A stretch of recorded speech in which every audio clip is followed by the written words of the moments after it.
Le film commence par montrer une camionnette, dans laquelle étaient assises 9 personnes, parce qu'elles se rendaient dans un village. Ces 9 personnes formaient une équipe. Elles allaient travailler sur un projet dans le village. En fait, ils allaient créer un centre commercial dans le village pour qu'il soit grand et prospère. Parmi ces 9 personnes, il y avait une vieille femme, qui était à la tête de ce projet. Elle avait un assistant qui travaillait avec elle. Il y a une fille qui s'appelle Lina et elle est le personnage principal de l'histoire. Elle travaillait depuis longtemps dans cette entreprise, mais elle était revenue de vacances il y a seulement quelques jours. Parce qu'elle était tombée très malade. L'amie de Lina faisait également partie de l'équipe et elle l'aimait dans une certaine mesure.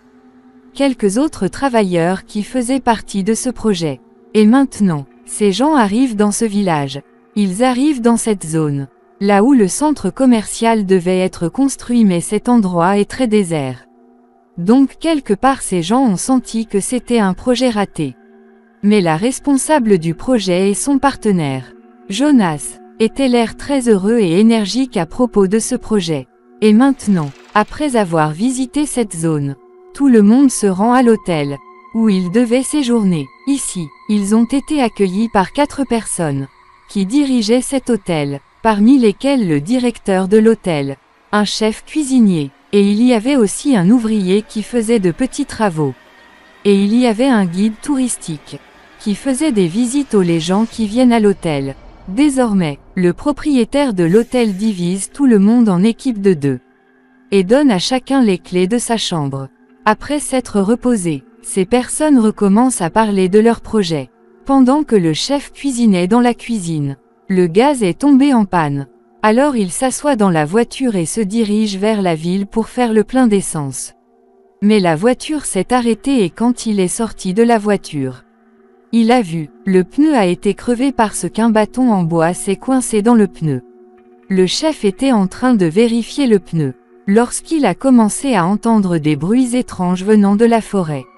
Suite au bruit, il s'avança et vit que quelqu'un avait fabriqué un piège avec des fils fins. Autrement dit, quelqu'un a dû faire cela pour chasser ou pour piéger quelqu'un. Il était également en train de vérifier le fil lorsque, tout à coup, quelqu'un est arrivé par derrière et a attaqué le chef avec un marteau. Et il perd connaissance sur le champ. Ces 9 personnes dans l'hôtel planifiaient comment nous allions démarrer notre projet. Ils préparaient tous les plans pour la construction du centre commercial. Et le village réussirait. Le responsable du projet dit que nous parlerons du centre commercial aux gens à travers la publicité. En voyant que de plus en plus de gens viendront dans ce centre commercial. Non seulement cela, mais grâce au centre commercial, plus de gens viendront également vivre dans ce village. Après avoir parlé de tout cela, ils sortent pour manger. Le propriétaire de l'hôtel ne leur donne qu'une part à chacun, parce que le chef n'était pas encore revenu après avoir fait le plein de gaz. Et son téléphone non plus ne fonctionnait pas. Jonas dit à tout le monde que j'ai parlé avec la population locale et les propriétaires ici. Nous leur vendrons les terrains autour du centre commercial à bas prix, pour que de plus en plus de locaux et de personnes venant de l'extérieur puissent faire leurs affaires ici. Après quoi, ces gens se rasseyent pour parler du projet. Lina voit où ces gens construisaient le mal. Certaines terres de cette zone appartiennent à un agriculteur, mais ces gens ne lui ont rien donné en échange de la terre. Lina se sent très mal à ce sujet. Elle dit que l'agriculteur devrait recevoir de l'argent en retour. Ce n'est pas une bonne chose. En entendant cela, Jonas répond que nous en avons déjà discuté et que vous avez également des signatures sur tous ces papiers. Là-dessus, Lina dit non, je n'ai pas signé de tels documents, sur lesquels Jonas a commencé à se mettre en colère contre Lina. Et a commencé à lui dire beaucoup de choses. Que tu as commencé à oublier des choses. Dehors. L'employé de l'hôtel était allongé et buvait très confortablement. Mais ensuite quelqu'un met une épée en dessous, pénètre dans sa poitrine et la coupe. Il est dans un très mauvais état et commence à saigner. Et il meurt sur le coup. Après quoi le tueur, portant un masque, s'approche également de son cadavre, et lui écrase la tête avec une pierre. Après un certain temps, Jonas arriva devant tout le monde dans l'hôtel. Il portait des vêtements différents et avait un grand masque sur le visage. Il essayait de faire rire tout le monde mais personne ne riait. Et ces gens-là non plus n'appréciaient pas. Parce que jusqu'à présent, ils se disputaient sur la planification du centre commercial. Personne ne prête la moindre attention à Jonas. Ce qui le met en colère et commence à crier après tout le monde. Il se sentait mal, alors il entra et s'assit seul. Le chef du projet est venu là pour fixer son humeur. A-t-elle encouragé Jonas? Jonas dit que ces gens sont très ennuyeux. Ils continuent à se battre et à se disputer sur tous les sujets. Ils ne profitent même pas du tout de leur vie. Ils sont petits d'esprit. Personne n'a de grandes pensées comme moi. Pour faire plaisir à Jonas, le chef de projet lui dit que vous commencerez à construire le centre commercial demain. En entendant cela, Jonas s'est senti très bien et maintenant il devient très heureux. Dehors, Lina est venue chez son amie. Elle était toujours de très mauvaise humeur. Son ami dit que Jonas fait quelque chose de mal et que je n'ai pas non plus signé un tel document dans lequel la terre de cet agriculteur est mentionnée. Son ami demande à Lina: si tu n'as pas signé ça, alors qu'il a fait. Puis il a commencé à lui dire que de toute façon, il ne fallait pas trop penser à donner de l'argent à ce fermier. Car lorsque nous lui avions pris ses terres, il s'était suicidé en se pendant. Après avoir entendu cela, Lina est très choquée. Parce que jusqu'à présent elle n'était pas informée que le fermier n'est plus de ce monde. Il a perdu la vie. Après un certain temps, la guide touristique a commencé à les emmener dans la forêt. Et pour parcourir toute la forêt, elle a pris les téléphones de tout le monde et les a gardés dans la boîte. Elle a commencé en disant que nous allions dans la forêt pour donner une paix et une tranquillité totale à notre esprit. Mais ce téléphone ne cesse de nous déranger. Alors elle garde la boîte au même endroit. Avec la cabine téléphonique, Jonas enfile son masque et sa combinaison. Ces gens partent faire le tour de la forêt. Après les avoir emmenés dans un endroit dans la forêt, le guide commence à leur faire différentes choses, comme jouer à des jeux, etc., pour que ces gens puissent en profiter. Et maintenant le propriétaire de l'hôtel se retrouve seul dans l'hôtel. Pendant ce temps, le tueur masqué qui avait tué l'ouvrier sort. Il récupère la boîte contenant les téléphones portables de tout le monde. Récupère également le masque de Jonas et le porte. Le propriétaire de l'hôtel constate que quelqu'un a cassé le périphérique Wi-Fi. Elle a eu peur de savoir à qui appartenait cette action. Sur ce, le tueur masqué a commencé à entrer après avoir ouvert la porte. Le propriétaire de l'hôtel l'avait vu. Elle a rapidement couru vers la cuisine, a ramassé un couteau et l'a lancé vers le tueur. Mais il a très intelligemment stoppé l'attaque en tenant le couteau. Et maintenant, alors qu'elle commence à s'enfuir, le tueur l'attaque en lui lançant une casserole. Et elle tombe aussitôt, parce que l'attaque a été très forte. Et la pauvre fille meurt sur le coup. Le guide touristique dit à Lina de s'accrocher à la corde et de prendre le toboggan de l'autre côté. Mais Lina, qui avait très peur de tout cela, pense d'abord à refuser, mais ensuite elle laisse sa peur derrière elle et se prépare à glisser avec courage. En voyant son courage, tout le monde devient très heureux. Mais Jonas commence à la troubler et dit que non, Lina ne pouvait pas faire ça, parce qu'elle vient de rentrer d'un arrêt maladie. La pauvre fille doit être malade. Son esprit est également faible. Le plus important, c'est que c'est une fille. Alors elle n'aura pas autant de force. En disant cela, Jonas fait des bruits de poule pour taquiner Lina. Tout le monde commence à rire de son action, au lieu de le refuser. Et cette chose rend Lina très mauvaise. Elle se met en colère et revient à l'hôtel.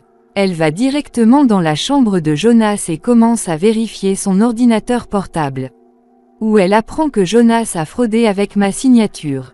Et il a parlé au fermier pour lui payer un peu d'argent pour la terre. Maintenant, à cause de ce peu d'argent, il s'est suicidé, tandis que Jonas a repris ses terres. Lina était très triste d'apprendre tout cela. Et maintenant elle copie toutes les données et informations sur sa clé USB. Pendant ce temps, tous les gens étaient également revenus de la jungle. Dès leur retour, ils aperçurent leur cabine téléphonique. Mais le tueur les avait emmenés et ils n'ont donc pas pu retrouver leur téléphone. Leur humeur s'est gâtée. Ils ne savent pas qui a fait ça. Qui peut faire ça? Mais oubliant cela, ils commencent à faire la fête. Pour que tout le monde soit de bonne humeur. Alors Lina arrive et emmène ses deux amis.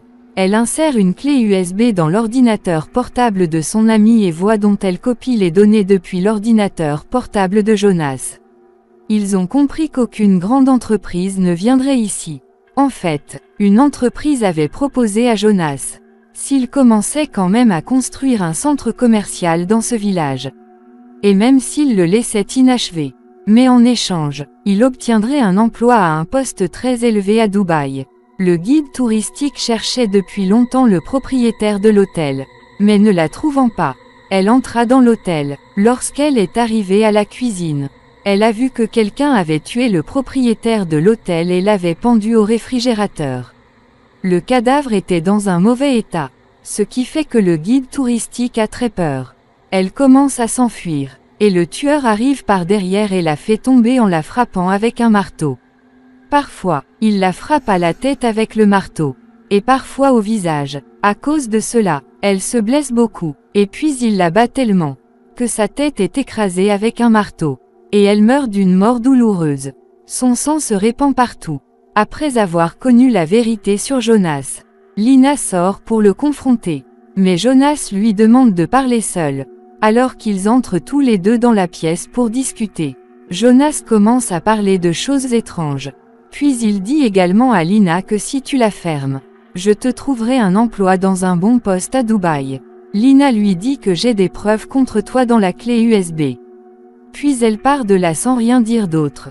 Le tueur ressort avec un masque de Jonas. Il y avait là un vieil ouvrier qui le prenait pour Johan. Mais ce tueur masqué attaque l'ouvrier avec une tondeuse à gazon. Il le coupe et le jette à l'eau. Continue de le couper avec la machine jusqu'à ce qu'il devienne haché. Et il meurt d'une manière si douloureuse. La vieille ouvrière avait également vu tout cela. Elle a eu très peur et s'est enfuie rapidement pour sauver sa vie. Tandis que le chef du projet était sorti de sa chambre pour manger. Mais ensuite le tueur l'a attrapée et l'a traînée en premier. Il l'attache à un poteau à l'aide d'une corde. Elle se met à crier fort d'agonie. En entendant sa voix, tout le monde sort, bien qu'ils la voient pendue. Leurs yeux se posent également sur le tueur. Ils ont très peur et au lieu de sauver leur tête, ils commencent à s'enfuir. Mais ce faisant, tout le monde se sépare les uns des autres. Jonas va tout droit et entre en collision avec le fil de fer que le tueur avait déjà placé ici et a fabriqué un piège pour qu'il puisse les attraper parce que c'était un fil de fer. À cause de cela, la partie supérieure de la tête de Jonas a été coupée en deux. Il saignait beaucoup, tous les vêtements étaient trempés, mais il était toujours en vie, d'une manière ou d'une autre. Il lui a sauvé la vie et est arrivé au bord de l'étang, là où Lina était également présente. Et maintenant tous deux montent rapidement sur le bateau et partent de là. Après être arrivés au milieu de la rivière, Jonas demande à Lina de me donner la clé USB, dans laquelle vous avez copié les données me concernant, et ayez des preuves. Maintenant, cependant, Lina lui donne la clé USB, mais il lui donne toujours des coups de pied et la fait tomber à l'eau. Mais dans ce processus, le navire perd également l'équilibre, et il est également divisé en deux parties, c'est-à-dire qu'il était cassé. Le tueur est désormais de retour à l'hôtel, où il commence maintenant à attaquer l'ami de Lina. Il attrape ses cheveux pour pouvoir séparer la tête du corps. Mais l'ami de Lina prend d'une manière ou d'une autre des ciseaux et lui coupe les cheveux. De cette façon, le tueur n'a que ses cheveux dans sa main. Elle s'enfuit après lui avoir sauvé la vie comme ça. Après la rupture du bateau, Jonas a couru vers l'hôtel, où le vieil ouvrier a mis un pansement sur la coupure sur sa tête. Puis lui a dit que le tueur pourrait être notre ancien ouvrier, que notre groupe avait licencié de l'entreprise. Il doit faire ça pour se venger car il est aussi mon ami. Donc avant de venir ici, je lui avais dit que nous allions travailler sur le projet de construction d'un centre commercial dans ce village. Jonas avait très peur d'entendre ça. Puis il a commencé à penser que si le tueur venait, il ne tuerait pas cette vieille femme parce qu'il est son ami. Alors seulement moi serais tué. Alors il s'est enfui de là sans emmener la vieille femme, s'asseyant seul sur le vélo pour s'enfuir. De là, quand la vieille dame était sortie, le tueur masqué est arrivé, parce qu'elle le considérait comme son ami. Elle a donc commencé à lui parler, que j'avais déjà interdit à ces gens. Ne pas vous faire virer de l'entreprise. Mais personne ne m'a écouté. J'ai fait ça parce que tu sais que nous sommes tous les deux amis. Et maintenant, elle s'approche du tueur et enlève son masque. Mais en voyant cela, elle a été choquée qu'il ne soit pas mon ami. Elle a eu peur à cause de cela. Avant qu'elle puisse faire quoi que ce soit, le tueur lui met une tondeuse à gazon dans la tête. À cause de cela, elle est morte. Le tueur avait installé des pièges partout. Alors que Jonas commençait à avancer avec le vélo, le fil a été percé par le bois tranchant. Un grave accident se produit et il tombe dans l'étang. Toutes les personnes restantes se rassemblent dans une cabane. Et puis Lina vient aussi ici. Il trouve un morceau de journal près du cadavre du propriétaire de l'hôtel, sur lequel il est écrit « Nous ne combattons ni ne tuons personne sans aucune raison ». En outre, il a été écrit sur la mort du fermier. Il était également question du fils du fermier, dont il avait repris les terres. Alors que maintenant ces gens comprennent que ce tueur n'est autre que le fils d'un agriculteur, qui les tue tous pour se venger de son père. Cependant, seul Jonas est le coupable. Alors maintenant ils ont commencé à planifier de s'attaquer à lui. Ils sont sortis avec les armes qu'ils ont obtenues. Et ils commencent à avancer à travers la forêt, pour qu'ils puissent sortir d'ici. Mais après avoir couru un peu, ils voient le tueur masqué, qui se tenait derrière un arbre et les regardait. Et même maintenant, comme s'ils le voyaient, ils s'en vont rapidement, là. Mais dans ce processus, ces personnes se retrouvent une fois de plus séparées. 4 d'entre eux couraient par groupe de 2. Mais l'amie de Lina se retrouve prise dans le piège du tueur, car sa jambe est restée coincée. Elle avait peur parce que le tueur était arrivé devant elle. Mais avant qu'il puisse faire quoi que ce soit, elle avait sorti sa jambe du piège. Elle met la verge dans les yeux du tueur. Il commence à se tordre de douleur et tombe immédiatement. Pendant ce temps, l'amie de Lina a l'occasion de se lever. Lina et son amie commencent à passer de l'autre côté avec le toboggan le long de la corde. Dès qu'ils arrivent au milieu de la corde, l'amie de Lina s'aperçoit que le tueur a déjà tendu un piège de l'autre côté, pour qu'il soit tué à cause de la collision. Parce que l'ami de Lina l'aime, il la met de côté et tombe dans le piège. De cette façon, il perd la vie mais il sauve Lina. Tandis que d'un autre côté, le tueur s'attaque aux 2 ouvriers restants. Alors que l'ouvrier âgé se tenait près de la porte, le tueur lui a coupé l'oreille avec une tronçonneuse. Après quoi, il entraîne le vieil ouvrier dehors, le fait s'allonger par terre et essaie de lui percer les yeux. Mais ensuite le vieil ouvrier arrive et l'asperge sur le masque du tueur avec la canne à gaz. Ce qui fait que le corps prend feu. Le masque étant suffisamment résistant, son visage est sauvé. Le tueur, en plongeant la tête dans l'eau, se trouve à proximité. Il éteint le feu, après quoi il ramasse une tige en forme de poulet. Il s'avance pour attaquer les 2 anciens ouvriers. Pendant ce temps, l'amie de Lina arrive et elle attaque la tête du tueur avec la pelle. Elle sépare la tête du corps. Sa tête tombe avec le masque. Et c'est ainsi que se termine ici le jeu du tueur. Jonas, tombé à l'eau la nuit dernière, en ressort et commence à avancer à travers la forêt, où il aperçoit également Lina. Il arrive en courant et saute sur Lina, l'emmenant dans l'eau avec lui. Il commence à la frapper beaucoup, pour qu'elle ne puisse dire à personne la vérité sur Jonas. Lina, qui était très en colère, maintenant face à Jonas, elle lui attrape la tête, lequel est déjà un peu blessé. Maintenant, elle le tient complètement avec ses mains et le sort. Et cette scène est assez douloureuse, parce que de cette façon, le cerveau de Jonas est également devenu visible et il meurt d'une mort terrible. Maintenant, dès le matin, pour les sauver, la police et les secours sont arrivés, et sauvé la vie des 4 personnes restantes. Mais ils étaient tristes que de nombreuses personnes de notre équipe soient décédées d'une mort douloureuse, uniquement à cause de la cupidité de la Terre. Jonas en était la seule raison. Les autres sont morts innocents. L'histoire du film se termine ainsi.